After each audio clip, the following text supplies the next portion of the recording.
The attendant blocked her before she could even sit down. "Ma'am, this section is for premium passengers only."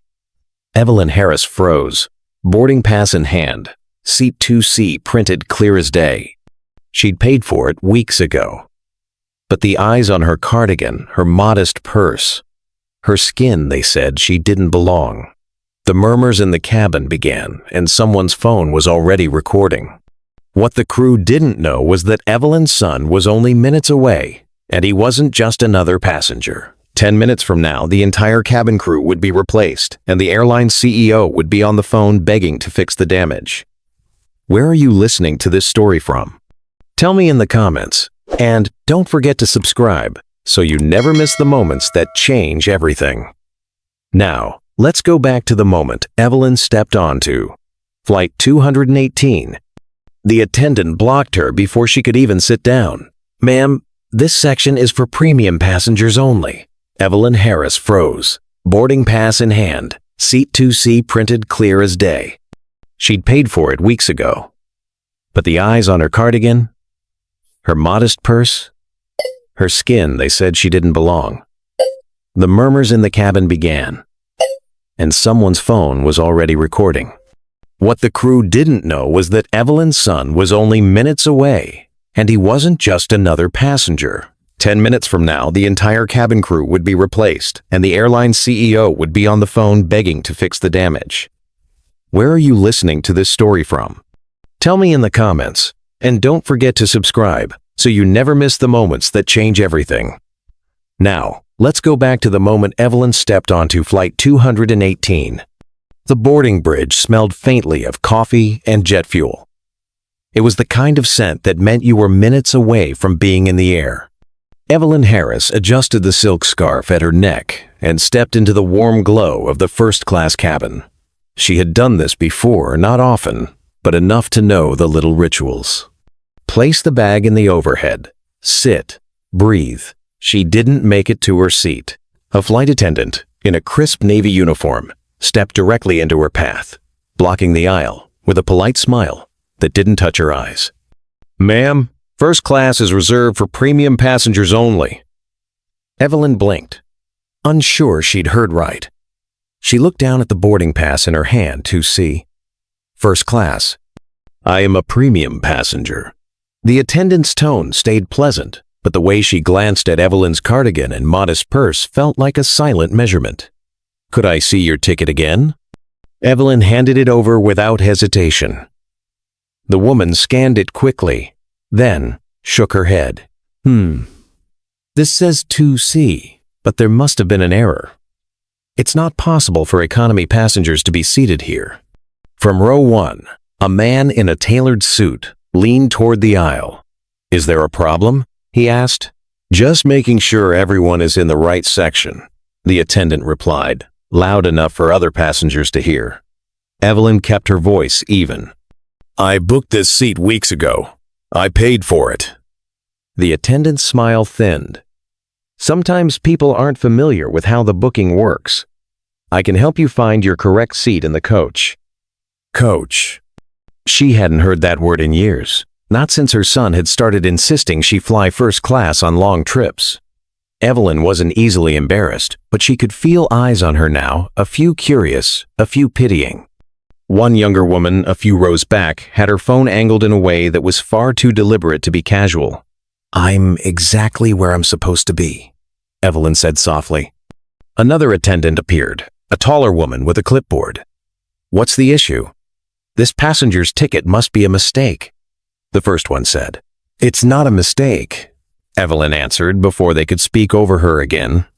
She reached into her purse, fingers brushing the familiar smooth edge of her phone. Her son's name was the first in her favorites list.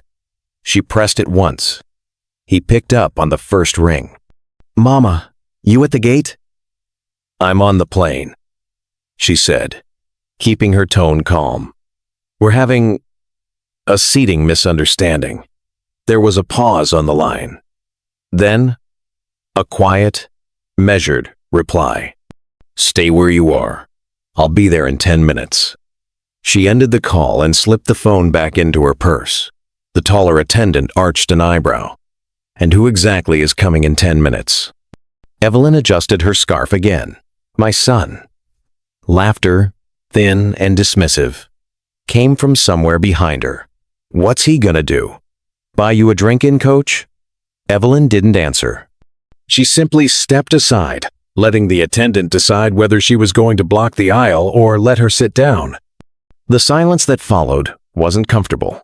It was the kind that meant something was about to shift. And everyone could feel it. 10 minutes could be a very short time, or it could be enough to turn an entire flight upside down. The cabin didn't return to normal. Evelyn finally lowered herself into seat 2C, though the first attendant lingered at the galley door, glancing her way every few seconds. The taller one busied herself with a clipboard, but her pen barely moved. Around them, passengers tried and failed to look uninterested. Row 3 was the worst at hiding it. A middle-aged man in a sports jacket leaned forward to whisper something to the woman beside him, and she immediately tilted her phone toward him. The faint reflection on the screen showed a social media feed already filled with comments. Near the window, a teenager tapped furiously on her tablet, earbuds in, mouthing the words she typed. Old lady kicked out of first class? No, she's still here. Attendants are mad. 2 rows up, an older woman with silver hair kept peering over her magazine at Evelyn, then looking back down, lips pressed tight. The kind of tightness that wasn't judgment, it was calculation. From the open aircraft door, a voice carried in from the jet bridge. They're saying she called her son. He's coming here. Who's her son? Another voice asked. A shrug. No clue. But she didn't look rattled. Evelyn sat perfectly straight, hands folded over the small leather purse in her lap. Her mind wasn't on the murmurs. She was thinking about her son's voice, that tone he used when a problem was already as good as solved. The flight attendants didn't like it. She could feel their unease growing, the way they avoided meeting her eye. The taller one stepped into the aisle and began counting seats. An unnecessary inventory, done purely to look busy. In the front row, a man in an Atlantic Airways lapel pin leaned toward the galley. Is there a service delay? We've been sitting here a while. Just a small verification, the attendant said quickly. Verification. That word traveled faster than it was spoken. By the time it reached row 6, it had morphed into security issue. Someone farther back whispered, maybe she's a threat. The silver-haired woman in row 1 closed her magazine entirely now. She leaned just far enough to speak across the aisle to Evelyn. Ma'am, I don't believe you're a threat to anyone, but I think your son's arrival is going to be interesting. Evelyn gave a polite smile.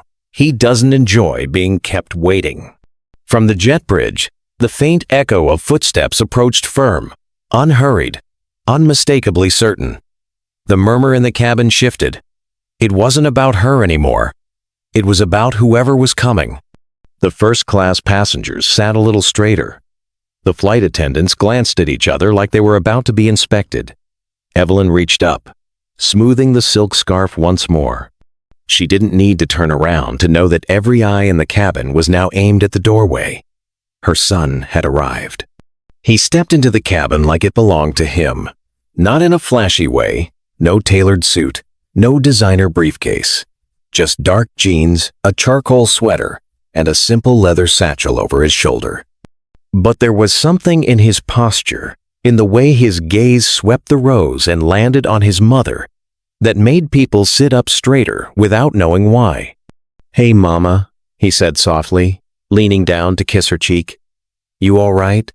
I'm fine, Evelyn replied, though her voice carried just enough for the attendants to hear. Just a little confusion about my seat. He straightened and turned to the first attendant. You told my mother this wasn't her seat? The woman hesitated, hands clasped tight in front of her. There appeared to be an error in the system. I was trying to assist her to her correct seat. That's not what she told me, he said evenly. No anger, no raised voice, just a steadiness that left no room for casual dismissal. Passengers were watching, openly now. A man in row 4 was already live streaming with his phone angled over the top of the seat. The taller attendant stepped forward. "Sir, perhaps we could discuss this outside the cabin." He was already pulling his phone from his pocket. "No, we'll discuss it now." He scrolled quickly, then pressed a single button. A tone sounded as the call connected. "Lawrence," he said into the phone, "we have a problem on flight 218. A pause. Then, "Yes, my mother. First-class ticket. Harassed, publicly questioned, and nearly removed from her seat." The cabin was silent, except for the hum of the ventilation system. Another pause. His tone stayed calm, but there was an edge now. "I want the duty manager, operations control, and corporate comms on this call in the next 2 minutes. And I want the crew replaced before wheels up." The taller attendant's eyes widened. "Sir." He held up a finger not to her, but to the air, as if the entire cabin could wait until he was done. 10 minutes, Lawrence. Call me back when they're in place." He ended the call and slipped the phone into his pocket. Only then did he look at the flight attendants again. "We can either fix this quickly and quietly, or we can make it a public lesson. I'm fine with either outcome." In row 1, the silver-haired woman from earlier leaned forward, voice just above a whisper. "You're not just her son, are you?" He smiled faintly, but didn't answer. Instead, he pulled the satchel strap higher on his shoulder and moved to stand in the aisle beside his mother's seat, as if he was anchoring the space. The murmurs began again, not whispers this time, but low ripples moving through the cabin. The question was the same on every face.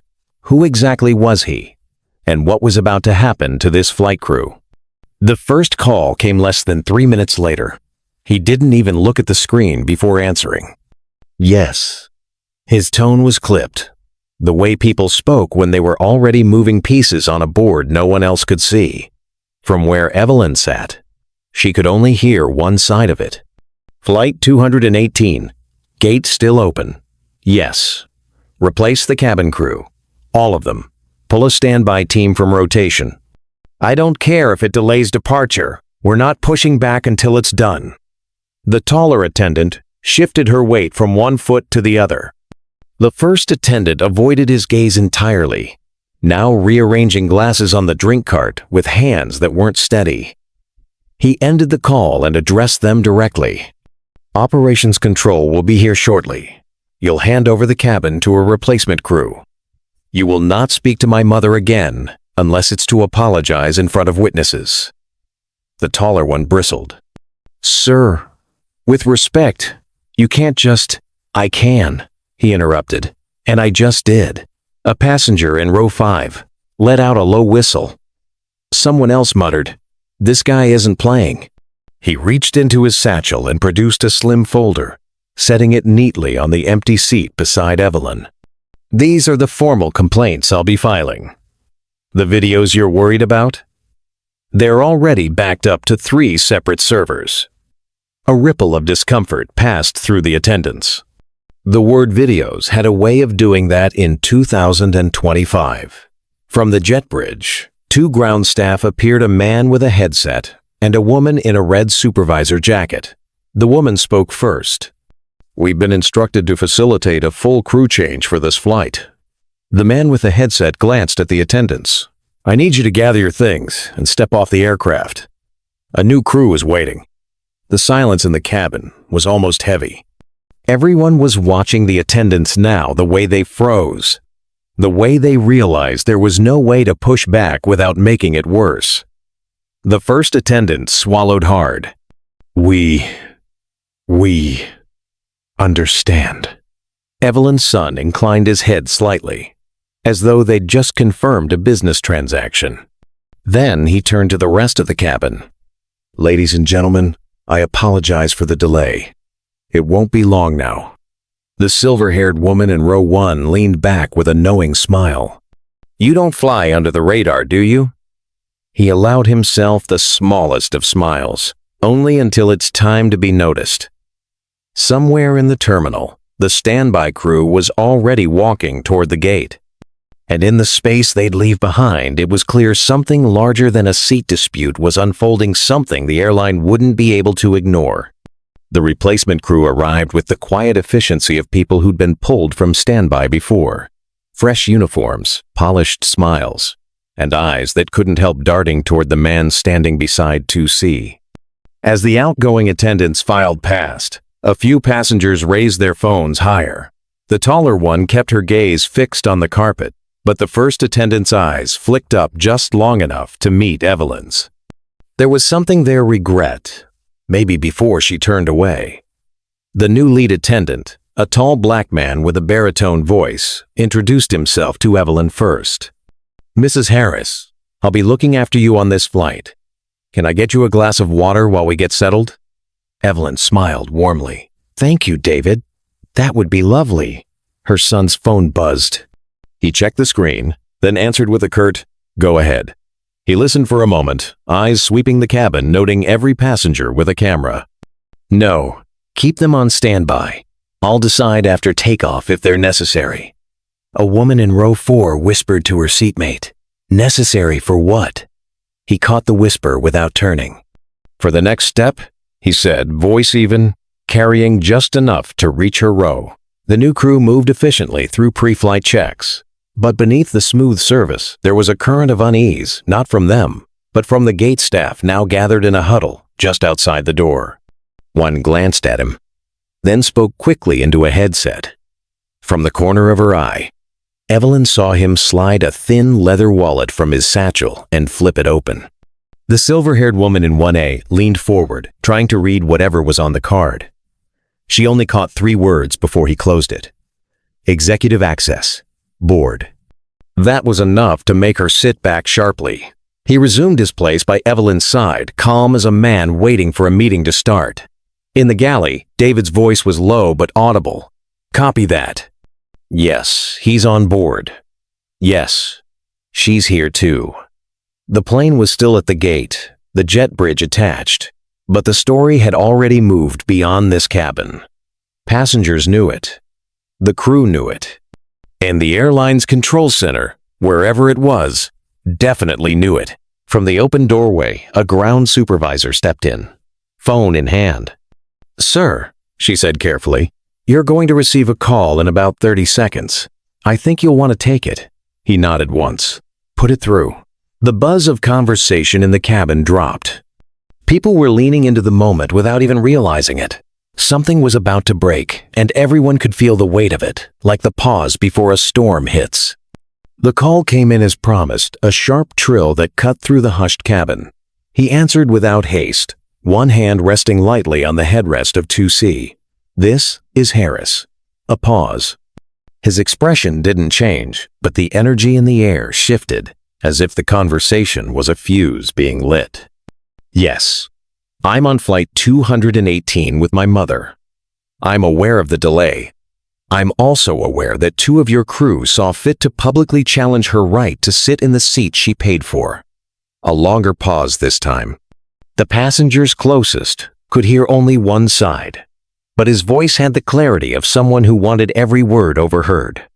"No, this isn't going away quietly. I'm invoking our oversight clause." The silver-haired woman in 1A's eyebrows shot up. Oversight clause.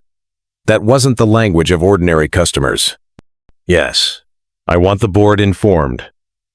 And I want the CEO on this line before we leave the gate." The taller of the outgoing attendants had paused in the aisle, just long enough to hear that last part. She moved toward the door, but her steps faltered like she was realizing the scope of what she'd stepped into. He glanced toward the galley. "David, would you close the cabin door for now?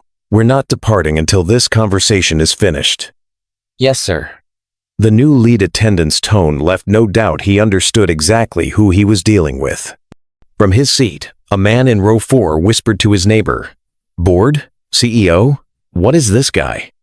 "He's the kind of guy," the neighbor murmured back, "who says, invoke the clause, and people actually do it." Harris, still standing beside his mother, checked his watch. Then the ground supervisor lingering at the doorway. "You'll be getting a call in 15 seconds, he told her. "From your top floor. Take it. Right on cue." Her phone rang. She looked at the display, then at him. Her eyes widened, and she answered, "Yes, sir. Yes, he's here." "Understood." She handed the phone toward him, without a word. He took it, his voice dropping just slightly, the way people speak when they're shifting from public performance to direct command. "Put everyone on speaker." The murmur in the cabin stopped entirely. The air felt thinner somehow. The next words out of his mouth were going to decide everything that happened next for the crew, for the airline, and for everyone still listening. He looked down at Evelyn, gave her the faintest of nods, then lifted his gaze toward the front of the cabin. "Ladies and gentlemen," he said into the phone, "let's discuss exactly how this is going to go." The phone speaker crackled.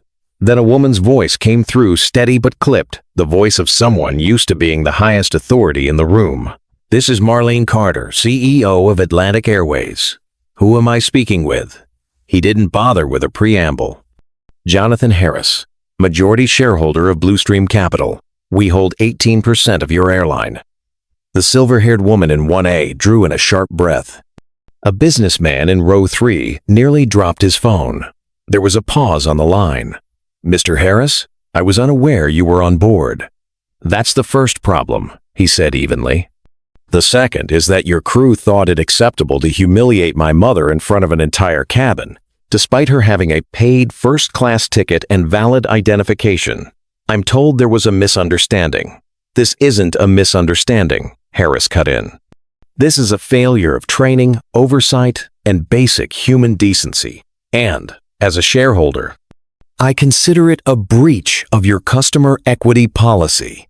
The term customer equity policy wasn't something most passengers had ever heard, but the way he said it made it sound like the airline's version of a loaded weapon. Across the line, the CEO's tone shifted from defensive to cautious. "What do you propose, Mr. Harris?" "First," Harris said, "the crew involved is relieved of duty, effective immediately. Their credentials are pulled until a full review is complete." David, the new lead attendant, stood a little taller. The replaced crew, still clustered near the jet bridge, stared at the carpet. "Second, an immediate statement from your office, acknowledging the incident and reaffirming equal treatment for all passengers." "Jonathan, a public statement will trigger media scrutiny." "It already has," Harris said, gesturing toward the rows of passengers openly filming. "And if you think this will fade, search the trending topics in the next 60 seconds. I'll wait." There was no waiting. She must have checked, because when she spoke again, the steel in her voice had thinned. "Understood. What else?" "Third," Harris continued, "your board convenes a special session this week to vote on expanding your diversity and bias training with my office, providing oversight." Evelyn sipped her water quietly, her gaze fixed on her son as if nothing in this exchange surprised her. The CEO didn't object this time. "Done." And finally, Harris said, "You and I will meet within the next 72 hours to review your passenger treatment protocols. Consider it a condition of my continued investment." A beat of silence then. "Agreed." Harris handed the phone back to the ground supervisor, who clutched it like it might explode. He turned to the cabin, his voice carrying without effort. "Ladies and gentlemen, I appreciate your patience. We'll be departing shortly with a crew that understands exactly who they work for. Every single paying passenger." A ripple of applause began in row 5, spread to the front, and rolled down the cabin like a breaking wave. Somewhere in that sound was relief, vindication, and the awareness that this wasn't just about one woman's seat anymore. It was about who owned the sky. The transition was surgical. Within minutes of Harris ending the call, the replaced crew had been escorted off the aircraft. Their faces were tight, their postures rigid, but no one said a word. In their place, David and his standby team moved in like a fresh tide, reclaiming the aisles with quiet authority. Ground staff swarmed the galley and cockpit with checklists, confirming the changeover. The scent of fresh coffee drifted from the front, as if the cabin itself was trying to reset its mood. Harris didn't sit yet.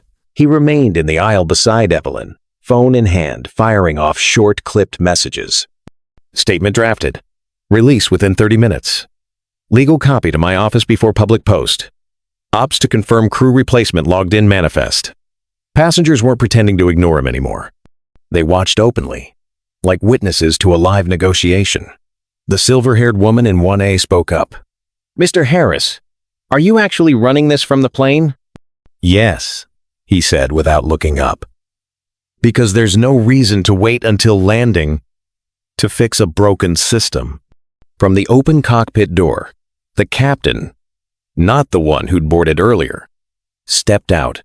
His uniform was sharp, his voice measured. "Mr. Harris, my crew and I are honored to serve you and your mother today. If there's anything you need before we depart, there is," Harris said. "Every passenger on this flight gets a complimentary upgrade voucher, and every first-class passenger gets a personal apology from your corporate office within 24 hours. The captain didn't blink. Understood. He stepped back into the cockpit, already speaking into his headset. David approached from the galley. "The cabin's ready, sir. We can close the door." "Not yet," Harris replied. He tapped another message into his phone, then looked at David. "Within 48 hours, every Atlantic Airways employee will receive updated training materials, no exceptions. You'll receive them in your crew app before the week is out." David's nod was slow, deliberate. "Yes, sir." Finally, Harris took his seat in 2C beside Evelyn. He reached over, adjusted the scarf at her neck, and said quietly, "Comfortable?" She smiled. "Now I am." The jet bridge pulled away. Passengers shifted in their seats. The cabin door closed with a satisfying thud. Somewhere in the airline's headquarters, emails and phone calls were already setting off a chain reaction, a series of decisions that would ripple far beyond Flight 218. The system wasn't just being patched. It was being rewritten in real time.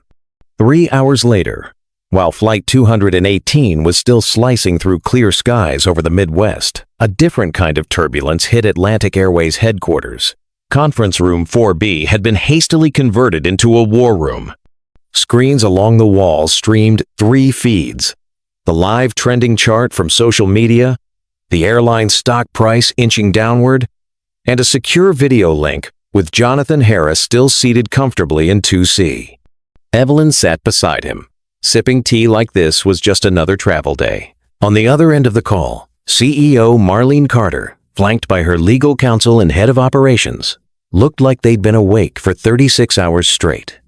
"Jonathan," Marlene began, "we've convened the emergency governance session you requested. The board is present. Let's address your demands." Harris didn't waste time. "We're not discussing demands. We're implementing a recovery plan." He gestured subtly toward the camera, and David, the lead attendant, stepped into frame to hand him a document. Harris held it up for the board to see. "This is the Preliminary Corrective Action Directive. It lives in your internal system, as of 5 minutes ago." The head of operations leaned forward. "How did your IT security is porous," Harris said flatly. "Fix that after you fix this." He outlined each step as if reading from a battle plan. Immediate termination of the 2 crew members involved, effective now, with cause. Mandatory bias and dignity training for all customer-facing staff within 30 days. Anonymous reporting platform administered by a third-party firm, operational in 72 hours. Public apology released within the hour, acknowledging systemic failure, not miscommunication. The legal counsel opened his mouth to object. Harris cut him off. "Every minute you delay is another percentage off your stock price. You've already lost $82 million in market value since this morning. Keep going, and we're talking triple digits." On the screens behind the CEO, the trending feed was relentless.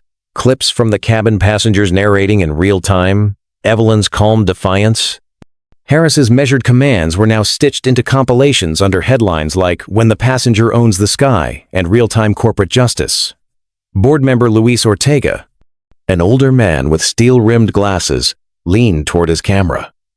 "Mr. Harris, are you suggesting we bypass the union process for these crew terminations?" "I'm telling you," Harris said, "to read the clause in your labor agreement that allows dismissal for gross misconduct. It's there. Use it." Marlene glanced at someone off screen, then back to Harris. "Done. We'll execute as directed." He nodded once. "Good. Now move to phase 2. Reform the complaint intake process. Starting today, every verified incident gets a direct review by a governance officer. No more auto closure." The silence on the board side was heavy, but it wasn't resistance. It was a resignation. They knew the cost of arguing now would be higher than the cost of acting. Evelyn set down her tea. "Marlene," she said gently, "your people treated me like I didn't belong in a seat I paid for. You can change all the policies you want, but until they see me and others like me as rightful customers, you'll be right back here." For a moment, the CEO seemed to forget she was speaking to a passenger. "Mrs. Harris, you have my word. We will change that." "Good," Evelyn said, settling back in her seat. "Because my son doesn't like to repeat problems." The room full of executives understood. This wasn't negotiation anymore. This was an execution, and the countdown had already started.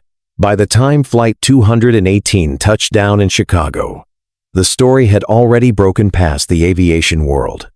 Morning talk shows were replaying passenger videos alongside bold headlines. CEO's mother removed from first-class airline, forced into emergency reform. Clips of Harris standing in the aisle, phone in hand, issuing calm, surgical instructions were making their way across every platform from TikTok to evening news. In the arrivals hall, reporters had gathered not for Evelyn, but for the passengers who had been on board. A young woman from row 5 spoke into a cluster of microphones. He didn't yell. He didn't threaten. He just moved the pieces, and the whole board changed. Within 48 hours, the impact was radiating outward. 3 other airlines quietly reached out to Harris's office for advisory consultations on bias and service protocols.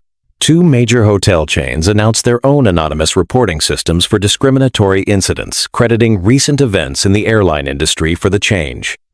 The Department of Transportation issued a statement reminding carriers of their obligation to report verified discrimination complaints and hinting at upcoming penalties for those who fail to comply. Hashtags multiplied. Flight 218. Seat with dignity. When the passenger owns the sky. But the most enduring was the one Evelyn had never heard until now. Mama Harris.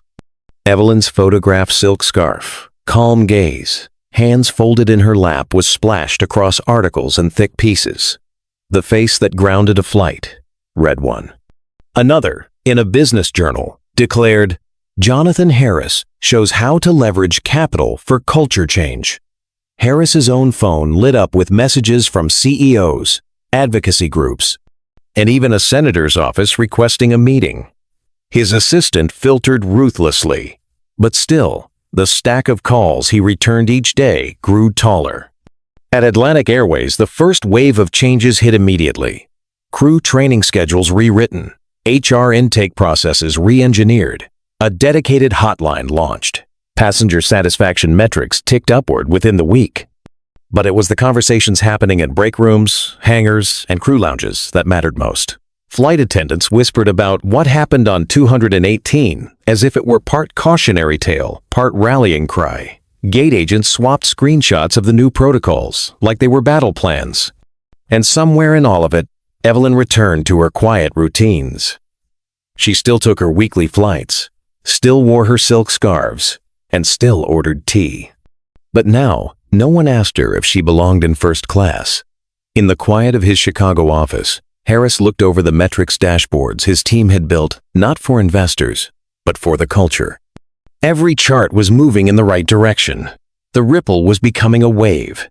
And waves, once they build, are very hard to stop. 2 months later, Jonathan Harris stood behind a podium in a conference hall filled with 500 people, airline executives, civil rights attorneys, union leaders, and community organizers. The backdrop read, Passenger Dignity Summit, in bold navy letters. Evelyn sat in the front row, her scarf, the same deep red she'd worn on Flight 218. Cameras captured the way she smiled up at her son, the kind of smile that had weathered decades of storms and still carried quiet pride. Harris began without preamble. When my mother boarded that flight, she wasn't thinking about shareholder clauses, board oversight, or governance reform. She just wanted to sit in the seat she paid for. That's all dignity ever is, the right to be where you belong. The room was silent, except for the rapid clicks of cameras. He gestured toward a screen behind him, which lit up with charts. Verified discrimination complaints dropped 62% in the last 60 days. Anonymous reporting usage is higher than any forecast. Passenger satisfaction at a 5-year high. These numbers matter, Harris said, because they mean the system works better than it did before. But they also mean something else: that one incident, documented and acted on, can shift an entire industry. He told the story in measured beats. The blocked boarding, the call to operations control, the crew replacement, the board meeting from the cabin, not to relive the outrage, but to show the blueprint. Near the end, he invited Evelyn on stage. She moved with unhurried grace, taking his arm as they stood together. I didn't set out to make headlines, she told the audience. But I've lived long enough to know, if you stay silent, when you're pushed aside, you give permission for it to happen again. The applause was long and warm. In the months that followed, the Harris Protocol, a set of procedures combining rapid incident escalation with shareholder leverage, became standard practice in 6 major airlines, 3 hotel chains, and 2 cruise lines. The Department of Transportation cited it as a model for upcoming federal guidelines. For Harris, the true victory wasn't in the boardrooms or press coverage. It was the quiet moment weeks later, when he walked his mother onto another flight. The gate agent scanned her boarding pass, smiled, and said, "Welcome aboard, Mrs. Harris. We're honored to have you." She took her seat in first class, without a second glance from anyone. Around them, passengers of every background settled in no sidelong stares, no whispered doubts, just people traveling where they belonged. That was the legacy. Not the power moves, not the stock rebounds. The legacy was simple. The next person wouldn't have to fight for the seat they'd already earned. I want to thank you for staying with me until the very end of this story. What happened to Mrs. Cald? Harris on Flight 218 is more than just a moment of public humiliation. It's a reminder that dignity isn't a privilege, it's a right. Watching her son turn a single act of disrespect into a catalyst for industry-wide change shows that we all have more power than we think. Sometimes, change doesn't come from shouting the loudest, but from knowing exactly which doors to knock on and which systems to hold accountable. If this story moved you, if it made you think about your own experiences or those of someone you love, I hope you'll share it. Leave a comment with your thoughts, like the video so more people see it, and subscribe to the channel. Together, we can keep these conversations alive and keep pushing for a world where everyone is treated with respect in the skies and beyond.